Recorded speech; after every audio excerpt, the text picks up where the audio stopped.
Hey dudes, I'm here editing this video. I was doing some practice with the Balisong knife, or butterfly knife, whatever, and I was realizing it's a good opportunity to talk about practicing something, getting good at any particular skill that you want to learn, and practicing it, and the importance of being patient with yourself. So, I start off kind of fresh, and you see flipping and clinking around. I dropped it a couple of times, and luckily this time I didn't start to get frustrated too easily or anything like that about it. But you can see, like with any skill, it's kind of jumpy, kind of imprecise at first. I get it, stick a couple of the landings, but a lot of times you'll see I'm only grabbing one handle, or I'm only catching it with one handle at a time when it should be a secure, finished grip. But there is something important to note about being patient with yourself when practicing something. And, you want to put in time. You want to allow yourself the grace to mess up a little bit. And you'll find sometimes you're actually pretty good at something, but one of two things ends up happening that messes up your perceived level of skill. Now, say you have a certain level of skill within you, and you're doing something that you want to learn. It could be anything. It could be related to your job or whatever.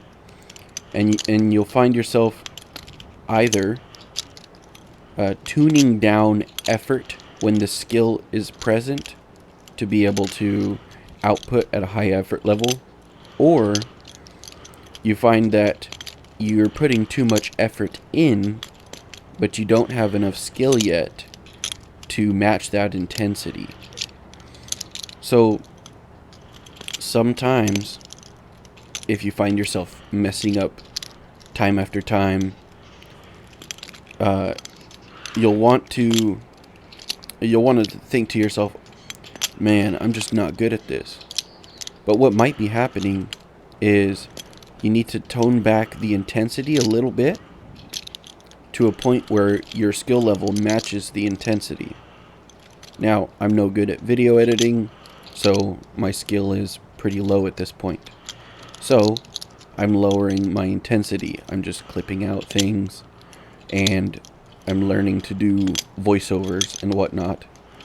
I haven't even come close to touching effects or anything like that, but hey, all that is a little bit of time, some work, watch some YouTube clips or something, and, try it out on a couple of videos that either aren't as important, or videos that I've made copies of, that I can edit those copies and see how it works, make adjustments and things like that.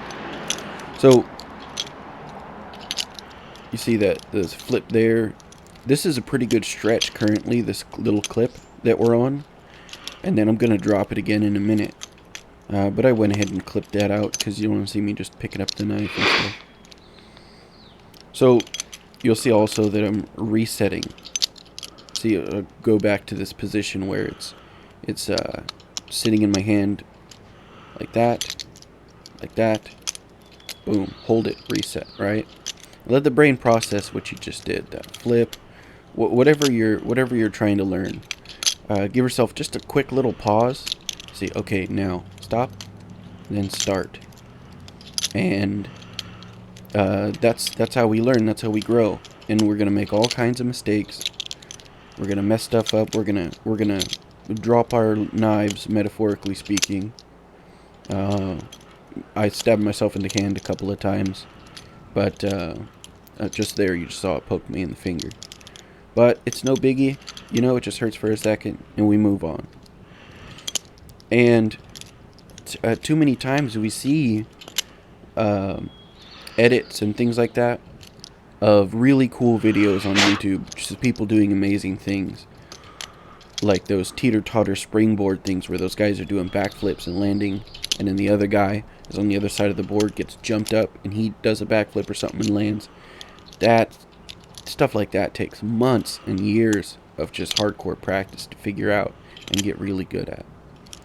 So, you know, just be patient with yourself. Give yourself some time to reflect between successes and between failures. And when you get frustrated, remember this too shall pass. If you're doing really good, it will pass. And if you're doing really bad, it will pass. Just give it some time. Give it some effort. Keep in mind the intensity that you're working at. You might want to crank up your intensity because you have the skill there, but you're not putting in the effort to actually maximize that skill. Furthermore, if you don't have the skill but the intensity is too high, we just dive right into something and go gung-ho and find ourselves over our head, getting frustrated, feeling like it's not possible. Drop the intensity down a little bit. Take baby steps for a little while. Give yourself some grace. Be patient. Love yourself. Love the process. It's important to love the process. Something about the clickiness of this knife. This is a Baron Sons Balisong knife. The clickiness is really satisfying because I have the handles pretty loose, so they spin very freely. Now others are much more quiet. They have like a very, very low tolerance hinge, which is really nice. But this is to match my intensity, to match my skill level. This is a basic starter knife. It's good quality. Costs about $60. But I'm not going to lose my lunch or lose my patience completely if something happens to it. Now, after flipping this for a little while, I went back into the house and checked the screws, and the screws where the blade attaches to the handles were getting loose, and one of them was pretty close to coming out. And I realized then also, if I were to just go out there and crank intensity, crank effort, and just keep flipping on that thing until the screw comes out, I'd lose the screw in the grass. But I started to get just a little flustered. I was like, all right, this is a pretty good session, but I dropped it a few times. I landed a couple of good ones, and so I'm gonna call it for now and go in and relax a little bit, give myself some time to pause and reflect. And because of that, the knife didn't fall apart, and neither did I. And I mean, this is really closely related to the knife, the way I'm talking, and the practicing with the Balisong and all that. But that's not really anything I'm trying to do. This Balisong, this is just like a toy that I got just to play with every now and then. But it applies. It applies everywhere. So, don't forget, adjust your intensity. If you're getting flustered, maybe lower your intensity a little bit until your skill level is showing, until you're doing something proficiently. And then crank up the intensity. And if you get frustrated again, give yourself some time to pause and reflect and just love the process.